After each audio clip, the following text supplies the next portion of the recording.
Hello, everyone. Welcome to another episode of the Quiver Podcast. Thanks for listening. I'm Kiko, joined today by Vic and Brian. And today we'll be recapping the LaSalle's win over the UE Red Warriors and previewing the big top two matchup between LaSalle and NU happening on Sunday. So, first, guys, thanks for coming on. How happy or satisfied were you with the win earlier, Vic? Ah, Yun, binanggit na natin kanina, sobrang happy because we got another win. We have to be thankful for every win that we get, given medyo mahirap and palaban yung ating competition this season. Lahat competitive. So it's just thankful that we got another win and now we get to set our sights to end on Sunday. Yeah. Kasi coming to this game, guys, that UE winless, I felt that they had a bit of a grudge against us because of the game against us. They lost their coach for some games. They lost Lingo Lingo for more than a week, diba? Um, it felt like a trap game with Enyo on the horizon, playing a winless team that maybe they as possible risk on upset there for LaSalle, right? Maybe overlooking you. Is that how you felt, Bry? Um, Slightly, but I think iba yung confidence at iba yung stride. And I'm not sure how noticeable that was in the venue kasi watching from the TV where I was, parang sabi ko, it never felt safe but at the same time it never felt wobbly. Parang ganun. May assurance na kaakibat when watching the game. It's like, when tuned in, sabi ko, as long as we don't find ourselves in a hole, I think we can navigate this quite well. Yeah. So that's how it felt to me. Yeah. Vic? I felt relieved kasi we got past UE na and sana makuha nila yung first win nila against Ateneo. So yun na yun. Pwede na. Pwede sila manalo. Kasi hindi, sabi ko kay Brian nung nag-record kami nung Monday. Sabi ko ayoko muna isipin yun. Kailangan makaraos muna tayo sa UE. Nakaraos na. Yun. Ayun na Pwede na. Pwede na. Lahat ng inipan niya for ng buong season, pwede ilabas sa next game. Yes. It's the one game. The game of their life. Ito yung ito yung championship nila. It's the championship game. Ito yung game 3 nila in this context. Yes, tama. Yun. Yun. But looking at the game earlier, Vic, we were talking on the quickie earlier how we actually got to see everyone play today. Lahat manajali bukas dun sa box score. Diba? Pero pa ngayon, parang wala nang interesting na magganon ngayon eh. Wala na. Dati uso yan. Parang tuwan-tuwa kayo pag malaki sa mga kababayan mo, sa mga kakilala mo na, uy, yung pangalan ko nasa box score. Kasi alam mo kung ano equivalent yan ngayon? Alam mo kung ano equivalent yan ngayon? Yung IG story or TikTok reel or mga IG reel na i-share. Kasama na siya. Tapos may mention. Yun na yun. Kasi nakita ko yung DLSC Sports account, parang kada highlight play ng isang player, kung alam nila hindi masyado na-Oscar yung player, pinopost na nila. So parang, baka yan na nga yung equivalent ng Chario ngayon. For the kids.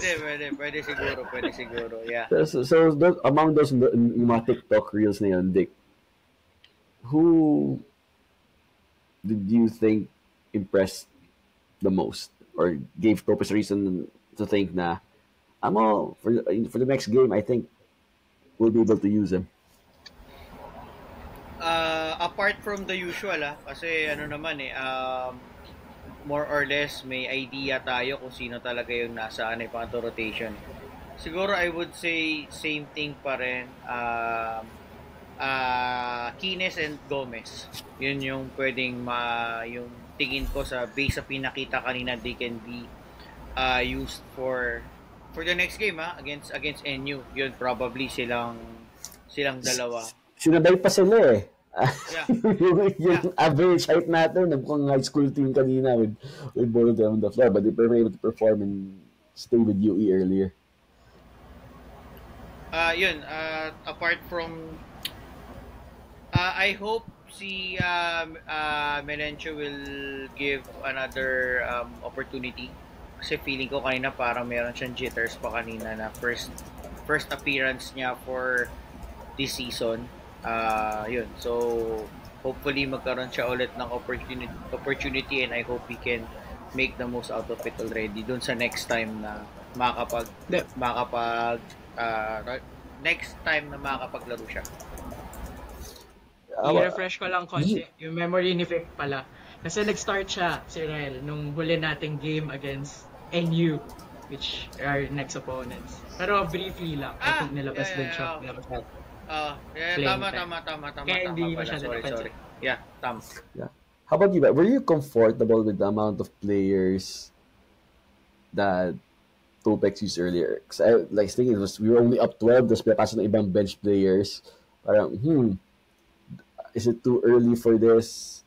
Are we putting the game at risk? Kasi dapat garbage time na yung mga yan. But no, I think Topex, or you see as Topex a chance, like, I'm going to give these guys a chance to show what they can do in tough situations. And even in the fourth quarter, during those crunch time, he didn't bring back Jacob, he didn't bring back Mike when Yui was trying to cut it down to single digits. He said he stuck with those guys and see what they could do and pull it off. It was alright. Kasi kung hindi at that moment, parang mahirap maghanap pa ng ibang moment. For that, I mean, it's not a guarantee you get that big of a cushion. And sa atin sa Lasal, I think we only had maybe 3 times this season. One was FEU, and then itong UST, and then UE.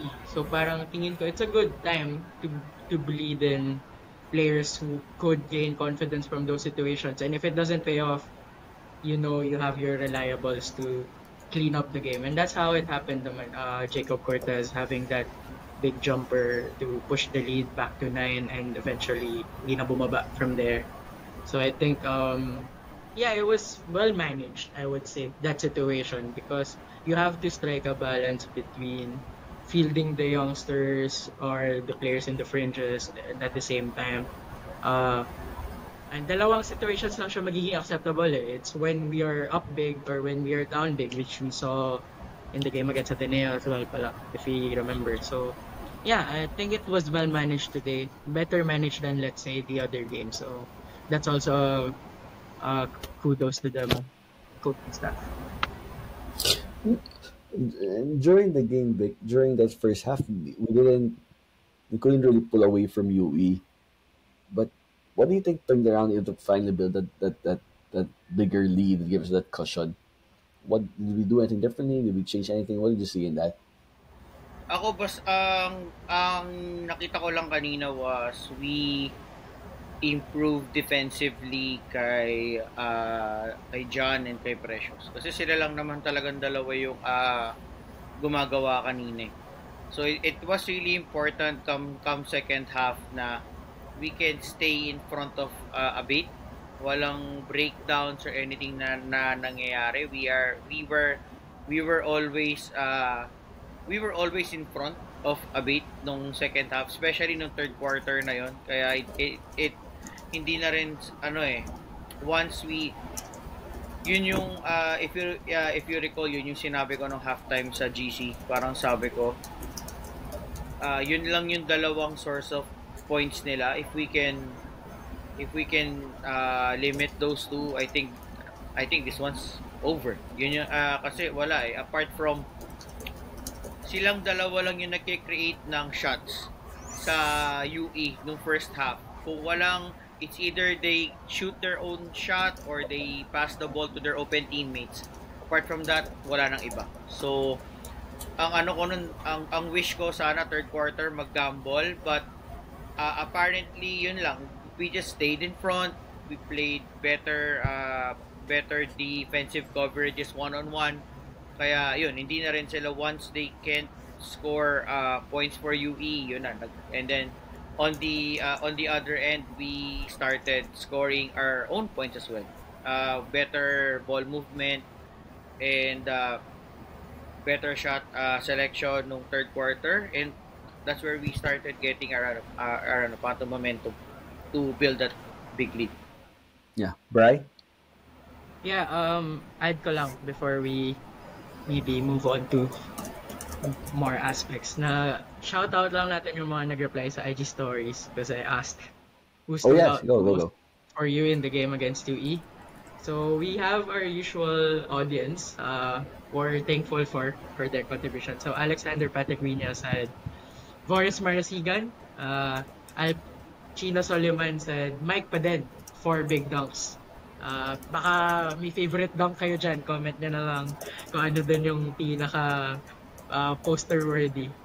Miko Manalo said, offensive rebounds, yung, well, not really a person, but as that category which we could discuss later on. And si Francis Luis Pasigan sabi niya, Pablo only missed on one field goal.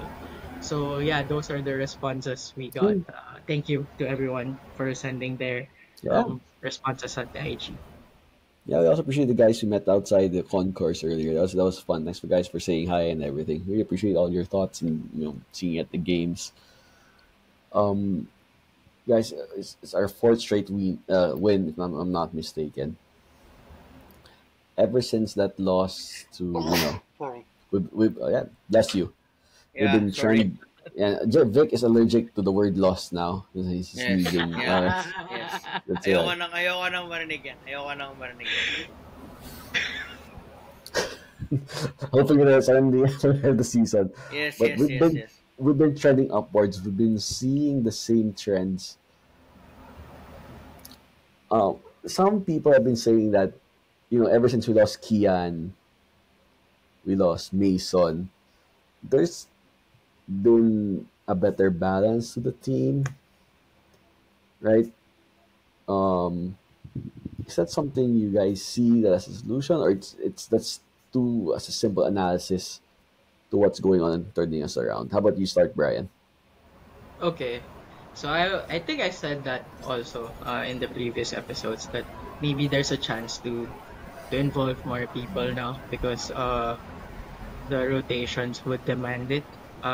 We know how Kian and Mason have their usages. It's pretty much a given. That's why they went to Lasal. Yeah, the balance looks better now, but I would still rather have both of them, of course, than none of them. But this is the cards we're dealt, right? So we just have to make the most of it. And the players who are stepping up in their absence are making the most of it. Yun. I guess no one would say that they would prefer Lasal without the two. But at the same time, diba? Just a really tremendous effort from everyone else. Pick up the load. Kung hindi man isang tao, maganda is kada game meron. And that's what I like about what's happened. We're turning adversity into something And Brian, positive. And even defensively, yung mga schemes natin and all, I think the players have been showing the right effort on defense as well and having the right schemes, whether we're going zone, going man, that effort is there. Vic, you've always from the start that coaches can only do so much, right? It's about mentality and urgency, and just something you wanted to see from the players. Are you happy with what you're seeing right now from the players? Is it what you've been wanting from them the Yes. first round? Yeah. Oo naman. Kasi kitang-kita naman yung effort to play defense. And yung I think yung urgency to contribute as well offensively. Kasi it should really go hand in hand. We have to play defense, but at the same time we have to also fill those gaps na nawala with Kian and Mason's offensive offensive load nilang dalawa.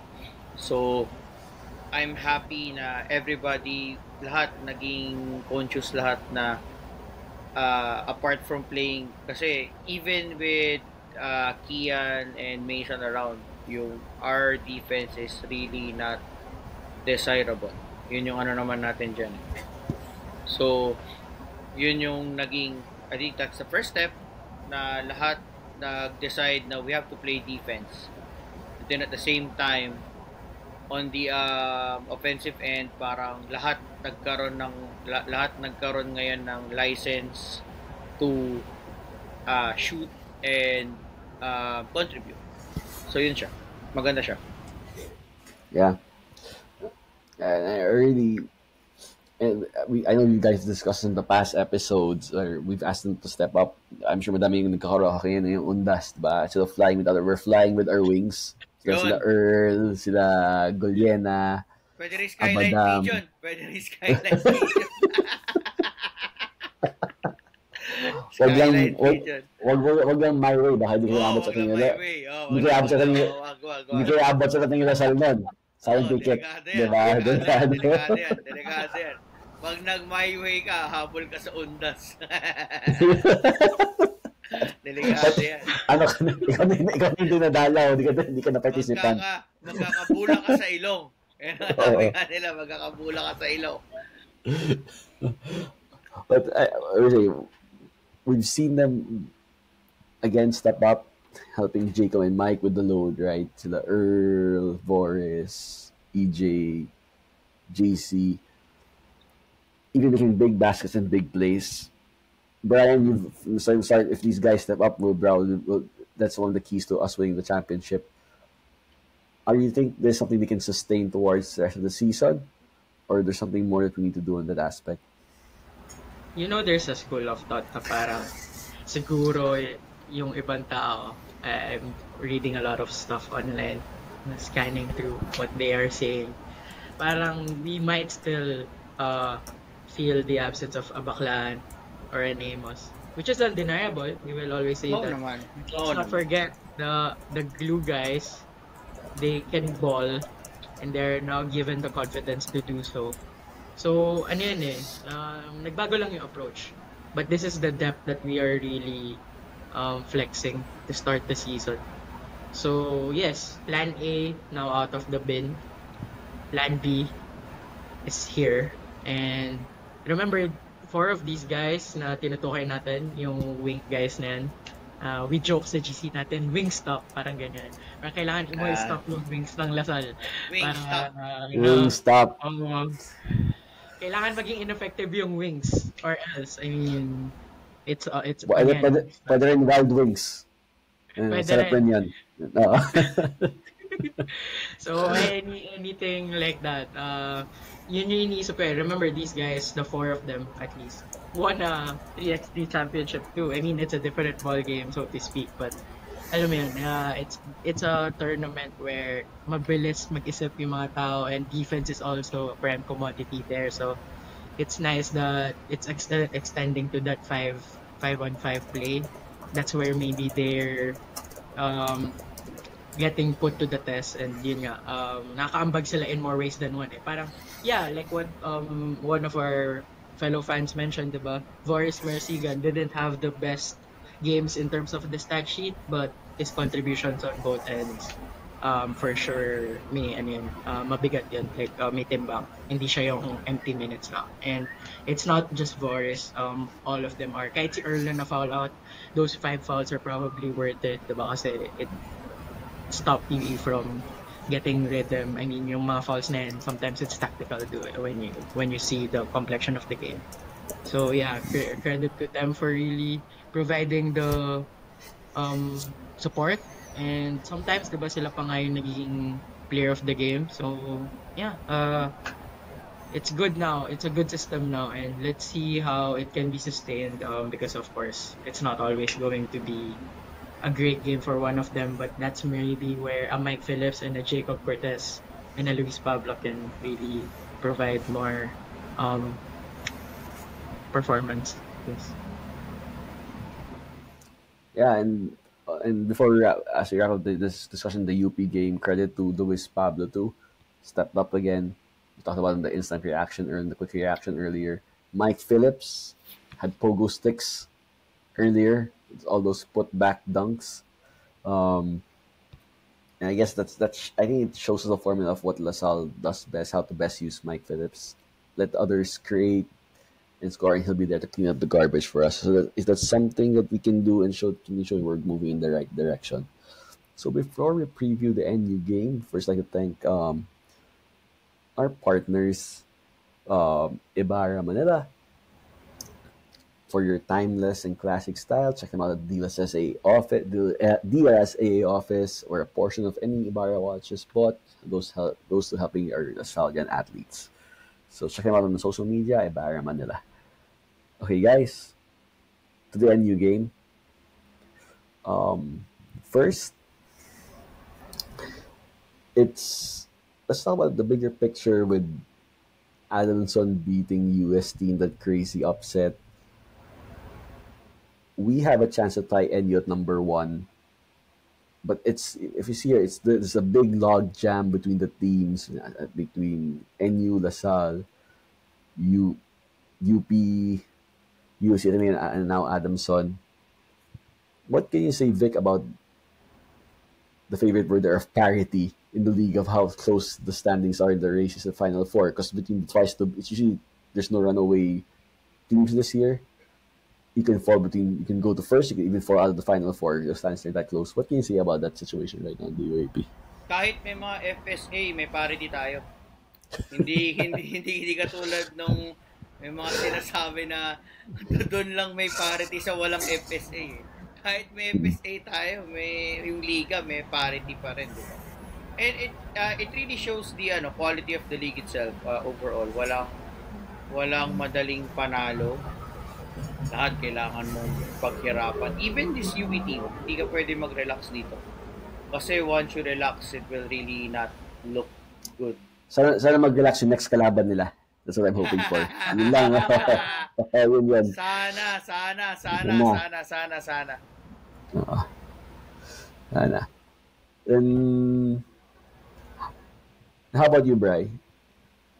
Is it Well, what can you say about how the league is shaping out this season? Yeah. I like that everyone's on their toes, and even the game on Sunday, which we're about to talk about, parang it can really go 50-50 in that sense. And sometimes parang isipin mo na lang na you really have to be on your best and just don't think about too much for the 10th, 11th, 12th, 13th game, diba? Parang you just look at NU na. Don't look at the others. Oh, yun yung delikado eh. You're right. Kasi madaling ma-carry away. Ako, mahilig ako dyan. Tipong what happens is you look at NU and then you look at Ateneo and then you look at Adamson and then you look at look at FEU, Adamson, and then UP. Parang sa akin, in that previous seasons, I think it's easier to do that. But the way this season's been played, parang mas mahirap siya. Kasi yun nga, it's you always play to the progression of the league. And ito, Adamson, a team that could have easily been written off at 1-4. Ang naalala ko sa prediction natin sa season, diba? I put them at number 4. Yeah, now we're them at number 4. Exactly. They're trying to make me look good in that sense. But NU, hindi ko sinaming NU, they're still number 1. So, I mean, ang daming, talaga, you're only as good as your last game. I think, as cliche as that sounds, diba? It's really how things are gonna go. And for UST, I also did say in that preseason preview that they might be a team that, alam mo yun, as the Philippine colloquial saying goes, para silang intro voice. I said that they might be a team that would peak too early. Diba sinabi ko they would beat UP and probably LaSalle in the first 2 games, which they did. Yep. Then they'll fall off eventually. Yeah. Yun nga, parang nafe-figure out sila. So, I mean, sino ba next game ng UST? UP eh. So, tingnan natin how they would respond, because that's a long layoff now, a week, for them to, I don't know, nilay-nilay, punta sa, sa simbahan sa kanila, magdasal, kung ano mang kailangan nila gawin. So that loss, by the way, we're talking about Adamson and UST. That's demoralizing the way it happened. I think they'd rather maulit na lang yung 10 points na naskoran sila ni Ronzoni kesa yung talo nila kanina na it was literally snatched sa San Yep, Marcelino. defeat from the jaws of victory, as they say, right? Exactly. And yeah, so looking towards the NU game, and for those who don't know, haven't seen the announcement, it was moved from that 4 o'clock time slot, 4:30 time slot to the 2 o'clock game. So we're much earlier. So I'm sure I hope you change your Sunday plans in time for that one. Also, I don't know why. Maybe it was a school requested for a schedule change. Baka may punta pa sa cementerio. I don't know. But Brian, since we're at Halloween, November 1, we are playing the number 1 team in NU. Mm-hmm. We have a chance to go number 1 or fall further in that risk of falling out of the 2, 3, 4 slots. What's the nightmare scenario for you come Sunday? The nightmare scenario is simply a loss because that would be question marks. But paano ka ba sabihin? Since NU, given in their position, is at number 1, I think it won't hurt as much as, let's say, if it's a team below us in the standings. Kasi at this moment, NU's been given that clear path.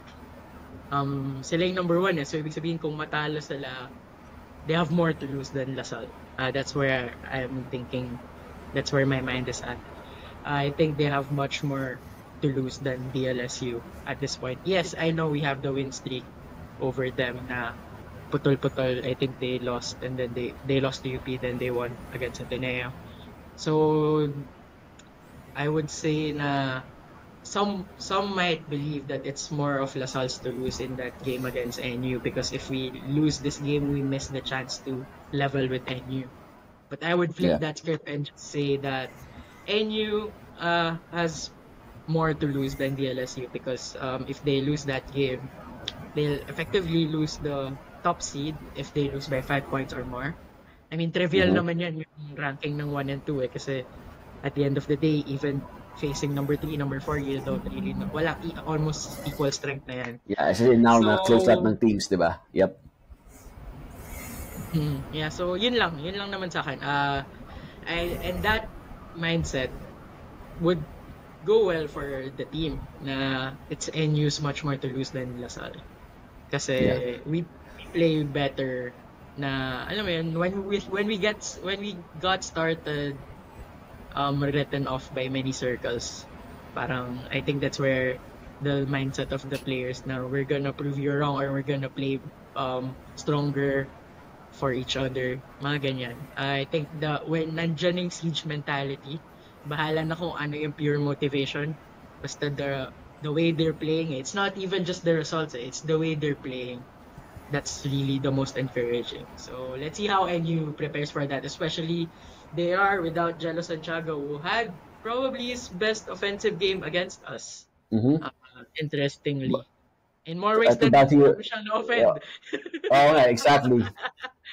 Most offensive player, best offensive player so far this season, si Jello Santiago. Diba? How about you, Vic? We were talking about it's Halloween. What's the nightmare scenario for Lasal? Looking back at our first game against them, what does Lasal need to do better to avoid the nightmare of a loss? Actually, titignan ko yung team stats bago tayo nag-start. Ang ano ko dito, si NU yung pinaka-ma-foul na team sa ngayon. Last season it was UP. Now it was it's NU. Wait, si UP pa rin pala, but point ano lang. NU is mga 23 para sila 23 fouls a game si NU and si UP. Yun yung binibigay nilang fouls. So hopefully we can take advantage of that. Next, NU is the best 3-point shooting team in the league pero sila yung pinakamababa sa perimeter points. They score mostly, ang bulk ng points sila comes from paint points. Primarily because yan yung favorite area ni Jake Figueroa, ni Patrones at ni Palacelo. So yan yung favorite nilang first option talaga nila yan to score inside the paint, and then pag medyo na dedepensahan sila dyan, they have their options for timely threes with Paul Soriano and Paul Soriano. Paul Francisco, sorry. Showbiz, no? Showbiz, Showbiz, iba yan. Ibang Showbiz, podcast showbiz. yan. Sa isang podcast mo yan, Vic, yung showbiz. Correct. Yeah. Oh. Tony Talks. Tony Talks. Um, Yung Paul Vika Max mo yan. Yung Vika Paul, Max, podcast mo yan. yes, yeah. Si Paul Francisco and si RHJ. Yan, si RHJ na saktan din tayo dyan ng round 1. Ang dami niyang stress ng fourth quarter when when NU grabbed that lead from us. Yun si RHJ yung dumali sa atin doon. So that's, I think yun yung interesting point for us. How are we going to take away those options ni NU given yun yung direction talaga nila. They love to take it strong inside, and then pag nabantayan they have options outside to make the defense really honest. So yun yung ano doon. But if you look at the other category, si NU ang pinakamalakas mag turnover so far in the tournament with 17 turnovers a game. So that's one thing that we can capitalize. I hope we can score those turnover points sa kanila. I think pagka tinignan mo yung ito very ironic. Si NU yung number 1 sa turnovers pero sila ang number 1 sa turnover points. Because they are also the number 1 team in steals.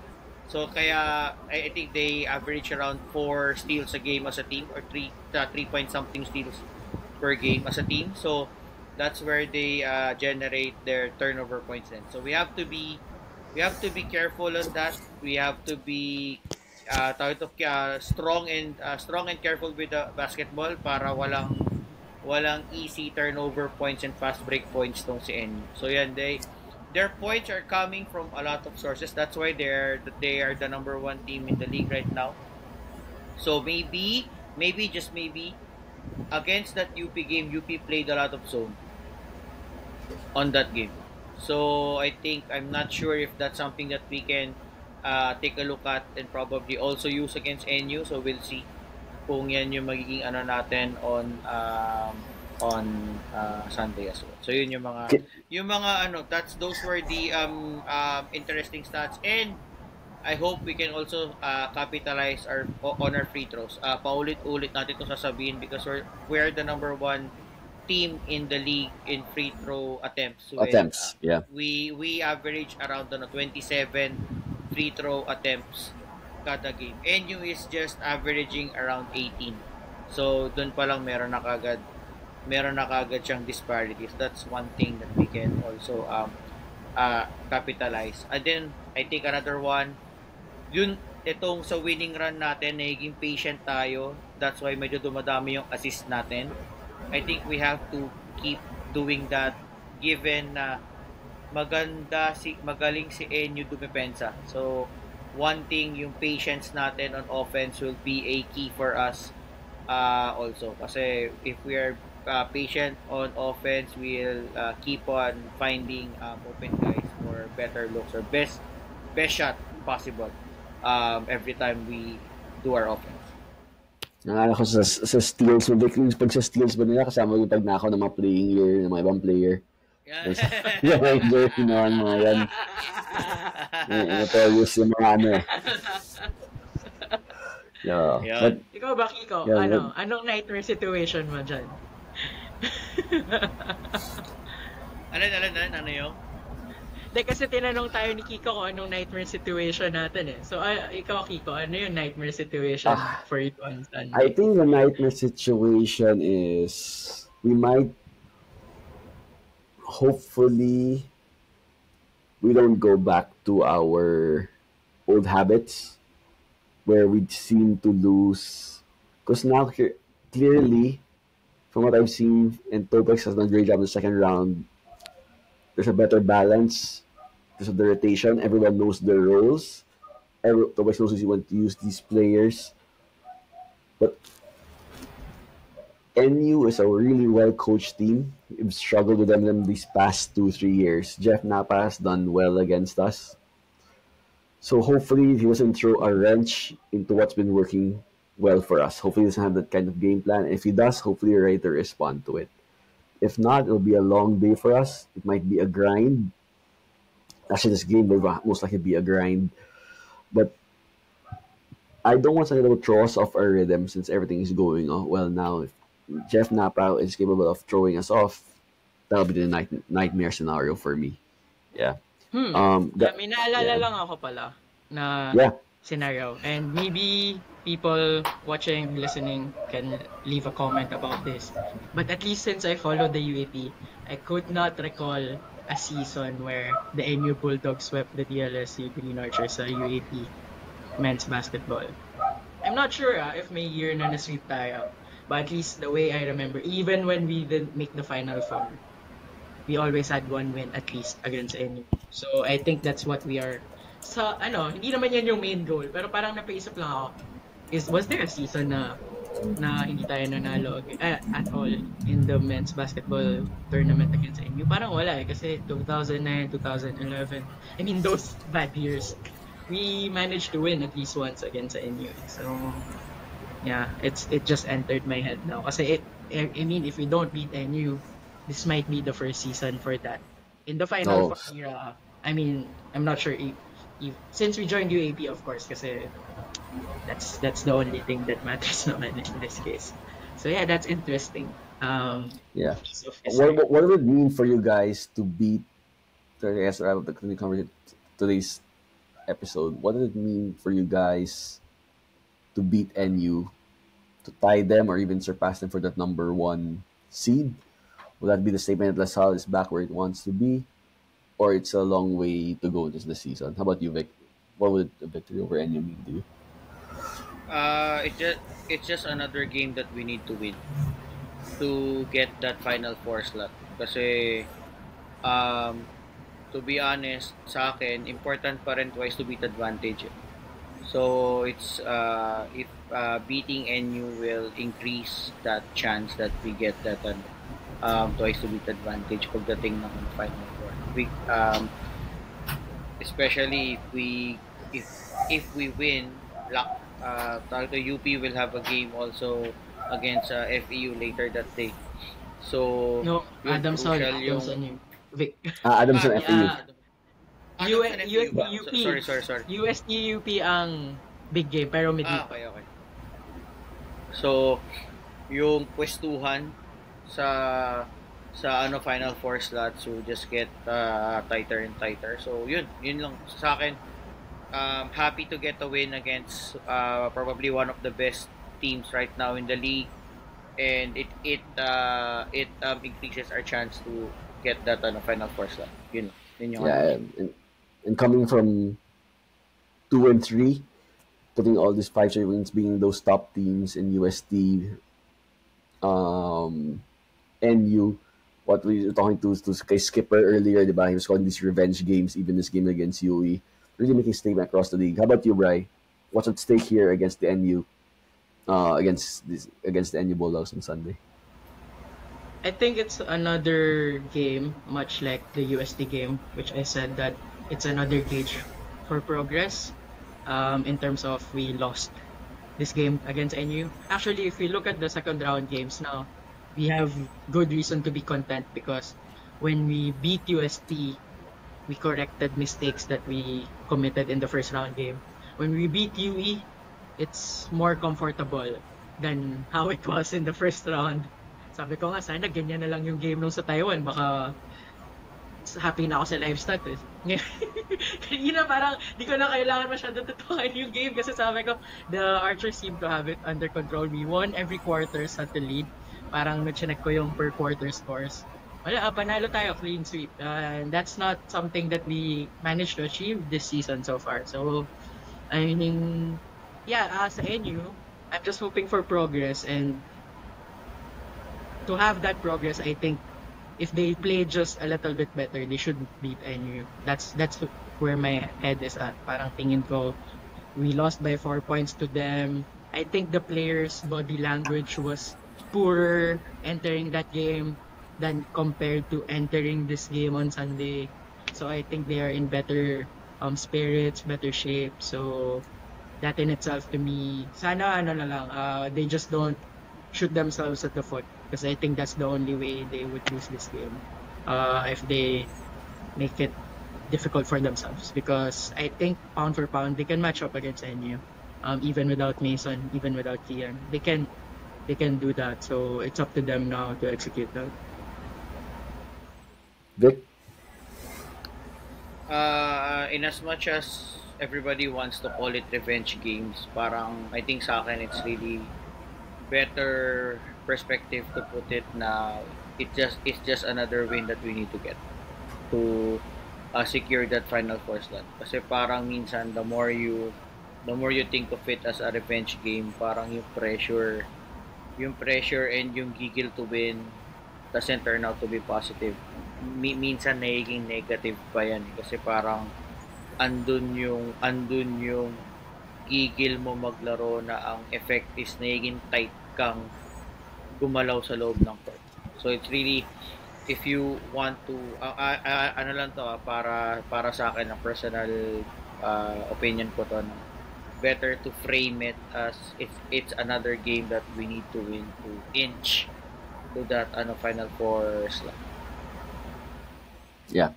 If taking that context, I guess it's like when we talk about that 0-0 mentality where we take each game as a new start. Correct.